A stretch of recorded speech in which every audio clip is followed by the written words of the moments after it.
नमस्कार साथियों और प्यारे छात्रों, आज अपन अध्ययन करने जा रहे हैं डीसी शंट मोटर के बारे में। डीसी शंट मोटर के भागों का अध्ययन करना और उनके बारे में जानकारी प्राप्त करना। डीसी शंट मोटर का आपको सिद्धांत बता दो। वह मशीन जो विद्युत ऊर्जा को यांत्रिक ऊर्जा में परिवर्तित करती है उसे अपन मोटर कहते हैं। जो डीसी विद्युत ऊर्जा को यांत्रिक ऊर्जा में परिवर्तित करेगी उसे अपन क्या कहेंगे, डीसी मोटर।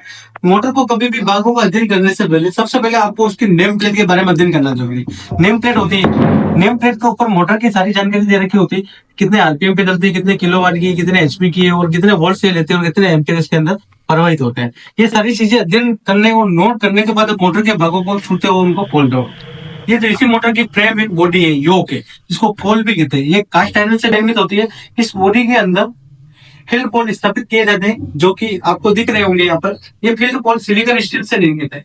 इन फील्ड पोल के ऊपर फील्ड वाइंडिंग स्थापित की जाती है और फील्ड वाइंडिंग एक मैग्नेटो फील्ड बनाती है। इस डीसी मोटर के बेस साइड में लेग्स होते हैं जो कास्ट आयरन से निर्मित होते हैं और ये फाउंडेशन का काम करते हैं मोटर को स्थिर रखने के लिए। डीसी मोटर के बॉडी के ऊपर ही टर्मिनल बॉक्स होते हैं। इन टर्मिनल बॉक्स के अंदर आर्मेचर और फील्ड वाइंडिंग के टर्मिनल के अपन संयोजन कर सकते हैं। फिर बात आती है डीसी मोटर के आर्मेचर की। आर्मेचर को एक लोहे की शाफ्ट के ऊपर स्थापित किया जाता है। एक लोहे की शाफ्ट होती है, उसके ऊपर अचानक लगाया जाता है। अचानक के ऊपर आर्मेचर कोर स्थापित करते हैं। ये आर्मेचर कोर सिलिकॉन स्टील की पत्तियों को लेमिनेटेड करके लगाया गया। लेमिनेटेड क्यों करते हैं? इसमें एडी धारा क्षति को कम करने के लिए। फिर इस आर्मेचर कोर में अपन आर्मेचर की वाइंडिंग स्थापित करते हैं। उस आर्मेचर वाइंडिंग को अपन कम्यूटेटर के द्वारा सोल्डरिंग करते हैं। ये कम्यूटेटर है डीसी मोटर का एक भाग है जो एसी विद्युत धारा को डीसी का बनाने का कार्य करता है। कम्यूटेटर किसके अंदर? मोटर के अंदर। जनरेटर में एसी का कार्य अलग हो जाता है।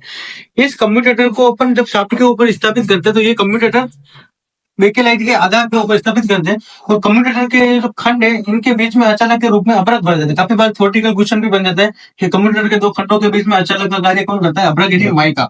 और ये जो खंड होते हैं ये कम्यूटेटर के किसके बने होते हैं? कठोर कर्तिकृष्ण तांबे के बने होते हैं। ये कॉपर से निर्मित होते हैं और इन कम्यूटेटर के ऊपर फिर अपन कार्बन ब्रुश संयोजित करते हैं। ये कार्बन ब्रुश है जो पित्तल के होल्डर में लगे हुए रोकर प्लेट है। इस रोकर प्लेट चीनी मिट्टी से निर्मित होती है। ये कार्बन ब्रुश को स्थान प्रदान करने का कार्य करती है और कार्बन ब्रुश को अपन स्प्रिंग के द्वारा इस कम्यूटेटर के ऊपर प्रेस करवाते हैं। इस कम्यूटेटर की तरफ का जो एंड प्लेट आती है इस मोटर की, इसको अपन फ्रंट एंड कवर कहते हैं और विपरीत वाली जो प्लेट आती है इसको बैक एंड कवर कहते हैं। इसके ऊपर फैन लगा होता है फाइबर का। ये मोटर जब हीटिंग कर लेती है, गर्म हो जाती है तो ठंडा करने का कार्य करता है। कम्यूटेटर के ऊपर कार्बन ब्रुश का जो दबाव होता है वो लगभग 0.25 किलोग्राम प्रति सेंटीमीटर स्क्वायर तक होता है। कम्यूटेटर के ऊपर कार्बन ब्रुश का घिसाव भी पूर्ण हो जाने पर कार्बन ब्रुश को परिवर्तित कर देना चाहिए। काफी बार कम्यूटेटर के ऊपर क्या होता है, कार्बन जम जाता है। अपन कहते हैं कि चल नहीं रहा, स्पार्क नहीं हो रही। ऐसी स्थिति में कम्यूटेटर को या तो आप तारपीन के तेल से या तार के ब्रश से साफ कर सकते हो, जिसके कारण इसमें स्पार्किंग नहीं होगी, कम्यूटेशन नहीं होगा। इसके अलावा इस कम्यूटेटर के ऊपर दबाव स्प्रिंग का प्रेशर बराबर बना हुआ रहना चाहिए। फिर इसको अपन फिट करते हैं मोटर को इसके भागों के अंदर। तो डीसी मोटर में दोनों को सप्लाई मिलती है, आर्मेचर को भी और फील्ड को भी। फील्ड के द्वारा चुंबकीय क्षेत्र बनेगा, आर्मेचर के द्वारा भी चुंबकीय क्षेत्र बनेगा। दोनों चुंबकीय क्षेत्र एक घूमने वाले स्वभाव का टॉर्क पैदा करेंगे, जिसके कारण ये आर्मेचर अपनी दूरी पे घूमने लग जाएगा और विद्युत ऊर्जा के बदले में अपने को एक यांत्रिक ऊर्जा बाहर प्राप्त हो जाएगी। कभी बार अपन कम्यूटेटर के टेस्टिंग का भी कार्य करते हैं कि कम्यूटेटर और सीरीज बोर्ड के द्वारा कम्यूटेटर को अपन किस प्रकार अपन टेस्ट कर सकते हैं ना।